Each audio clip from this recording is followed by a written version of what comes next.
Le naturalisme est apparu dans la seconde moitié du 19e siècle lorsque Napoléon III était empereur du Grand Empire français. Il y eut plusieurs modifications et difficultés en politique pendant que Napoléon III était au pouvoir. Ce courant littéraire est né durant la Révolution industrielle qui a complètement changé les pays qui se sont industrialisés, incluant la France. La société est devenue matérialiste et l'argent a gagné beaucoup d'importance. Aussi, la bourgeoisie a progressivement remplacé la noblesse. Le naturalisme s'intéresse surtout aux classes sociales plus basses comme les ouvriers. Les auteurs de ce courant s'opposent à l'industrialisation et tous les aspects qui entourent, entre autres, la riche bourgeoisie. L'auteur français Émile Zola se caractérise comme étant le chef du naturalisme. Né en 1840 à Paris, Zola grandit aux côtés de sa mère alors que son père décède à l'âge de 6-7 ans. Son parcours se dit toutefois un peu houleux. Il échoue d'abord son baccalauréat en 1859 et décide d'abandonner ses études par la suite. Heureusement pour lui, l'emploi qu'il obtient chez Hachette lui permet de passer de subalterne à directeur de la publicité en 1862. À partir de ce moment, il devient journaliste et contribue à plusieurs rédactions littéraires et artistiques. Vient ensuite le temps où il devient également écrivain. Pour ce faire, Zola applique la rigueur scientifique à ses romans et s'inspire du Second Empire, régime qu'il avoue détester, pour écrire ses œuvres naturalistes.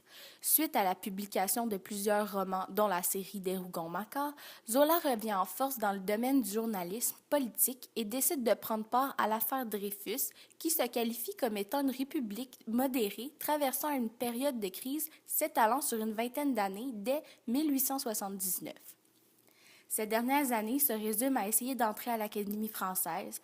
Malheureusement pour lui, ces 19 candidatures sont toutes vouées à l'échec. En 1902, Zola meurt d'asphyxie après avoir inhalé un gaz toxique. Le naturalisme est un système de pensée qui cherche à expliquer les phénomènes naturels et sociaux grâce au progrès scientifique au 19e siècle. C'est Émile Zola qui a parti le courant de pensée du naturalisme. Ce courant s'est étendu partout à travers l'Europe jusqu'en Amérique. Zola a écrit beaucoup de thèses concernant le naturalisme. Le principe de la sélection naturelle en est une. Ce principe veut dire que lors de la reproduction, les naissants les mieux adaptés à leur milieu vont survivre, contrairement aux plus faibles qui ne pourront subvenir à leurs besoins. Ces théories deviendront un principe explicatif qui va définir l'évolution de la société. De plus, Zola a beaucoup écrit sur la théorie de l'hérédité qu'il a approfondie durant l'écriture des Rougon-Macquart. Sa théorie explique que les comportements des descendants viennent des anciennes générations qui sont transmis de parents à enfants. Autrement dit, chacun possède une histoire déterminée par son hérédité. Par exemple, une personne qui est hyperactive de nature n'est pas maître de son destin puisque son caractère est partiellement influencé par ses origines. Finalement, le naturalisme rejette complètement la philosophie. Le caractère d'une personne et comment elle se comporte en société n'est pas défini par une force divine. C'est son hérédité et son milieu qui définit qui elle est. Le réalisme est une littérature où on y décrit exactement ce qu'on voit. Il représente donc le monde tel qu'il est vraiment. Le naturalisme est la suite du réalisme, puisque les thèses que Zola explique se basent sur des théories scientifiques visibles.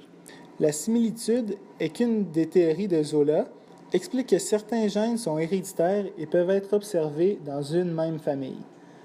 Contrairement, le réalisme ne parle que de la science sociale de la société.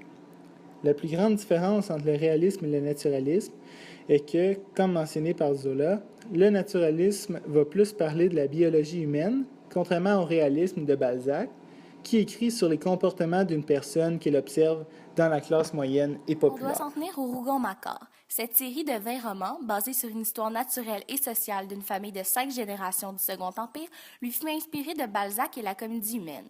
Zola s'inspire alors de deux caractéristiques.